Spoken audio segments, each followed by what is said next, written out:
జార్ఖండ్ శ్రీ వైద్యనాథ్ క్షేత్రం ద్వాదశ జ్యోతిర్లింగ క్షేత్రాలలో శ్రీ వైద్యనాథ్ క్షేత్రం ఒకటి. పూర్వం దేవగృహం అనే పేరు ఉన్న ఈ ప్రాంతమునకు దేవఘర్ అని, అది కాలక్రమంగా దేయఘర్గా మారింది.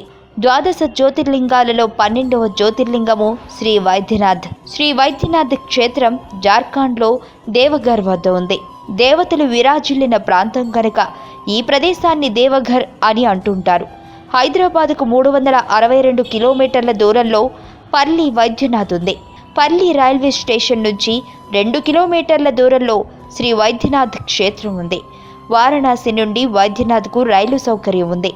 పాట్నా నుండి 270 కిలోమీటర్ల, బగల్పూర్ నుండి 150 కిలోమీటర్ల, సుల్తాన్గంజ్ నుంచి 105 కిలోమీటర్ల దూరంలో ఈ ఆలయాన్ని చేరుకోవచ్చు. శ్రీ వైద్యనాథ్ ఆలయానికి ఉత్తర దిశగా ఉన్న శివగంగ చెరువులో స్నానాలు చేసి శ్రీ వైద్యనాథుని దర్శించుకుంటారు. శ్రీ వైద్యనాథ్ ఆలయం ఎత్తుగా రాతితో నిర్మించి ఉంటుంది. లోపలికి వెళ్ళడానికి మెట్ల మార్గం ఉంటుంది. ఈ ఆలయ శిఖరం అంతా బంగారపు తొడుగుతో మెరుస్తూ ఉంటుంది. వైద్యనాథ్ ఆలయ ప్రాంగణమంతా చాలా విశాలంగా ఉంటుంది. ఈ ఆలయ ప్రాంగణంలో ఆది శంకరాచార్యుల వారు ధ్వజస్తంభం, నంది, మండపం, కేదారేశ్వర, ఓంకారేశ్వరుడు, మహాకాళేశ్వరుడు, త్రయంబకేశ్వరుడు, భీమశంకరుడు, నరసింహస్వామి, కుబేరుడు, దత్తాత్రేయ స్వామివారు, కృష్ణ విగ్రహాలు, నాగనాథ్ మందిరం కూడా ఉంటాయి.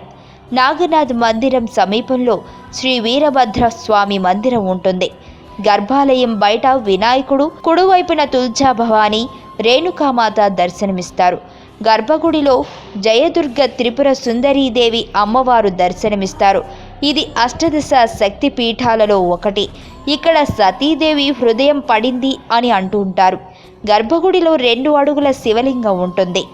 శివలింగం పక్కన పార్వతీదేవి అమ్మవారు కూడా కొలువై ఉంటుంది. నిత్యం భక్తులతో రద్దీగా ఉంటుంది. ఈ దేవాలయంలో వైద్యనాథ్ పూజ, రుద్రాభిషేకం, సోమవారం రాత్రి సమయాలలో పూజలు జరుగుతాయి. దేవఘర్లో వైద్యనాథ్ మహాదేవుడు అని, రావణేశ్వర వైద్యనాథ్గా అని పిలుస్తారు.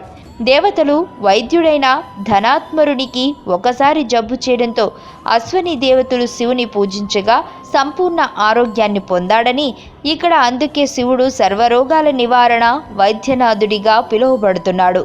మీకు తెలియని మరిన్ని రహస్యాలను తెలుసుకోవాలనుకుంటున్నారా? అయితే సబ్స్క్రైబ్ చేయండి రహస్యవాణి.